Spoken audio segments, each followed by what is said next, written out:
যে আমার ওই নাতি আপনার আলোকিত ইন্টারন্যাশনাল হেফজ মাদ্রাসার স্টুডেন্ট, সেখানে সে ৩-৪ বছর যাবৎ লেখাপড়া করছে।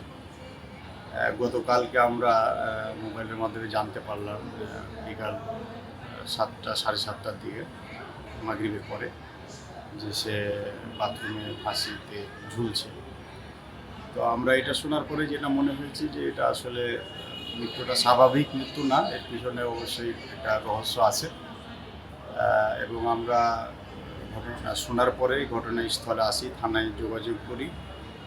পুলিশ কর্মকর্তারা আমাদেরকে একটা বিষয় তারা প্রাথমিকভাবে বলেছেন, আর ওনারা বলেছেন যে ফরেনসিক এটা রেজাল্টটা আসলে আমাদের অ্যাকচুয়ালি মাদ্রাসার স্টুডেন্টদেরকে আমরা চিনি না, কিন্তু অবশ্যই আমাদের সন্দেহ আছে। তবে এই সন্দেহের সাথে কারা জড়িত এটা মেডিকেল রিপোর্টটা পাইলে আমরা স্পেসিফিকভাবে বলতে পারবো।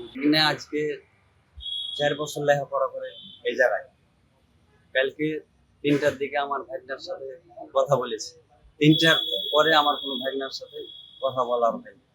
3টার পরে 7টা বাজে খবর পাচ্ছি কি মৃত্যু ঘটনা।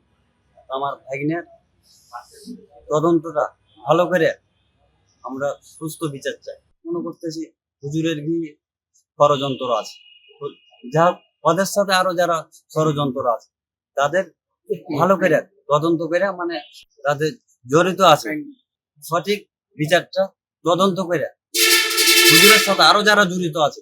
কালকে আমার ভাগ্নের সাথে 3টা বাজে কথা হয়েছে, লাস্ট কথা আমাকে বলছে কি মামা কালকে আমি বাড়ি যাবো, মামা তুমি আমার জন্য লেচু আইনা রাখি। 7টা বাজে আবার খবর পাচ্ছি কি আমার ভাগনা নাই।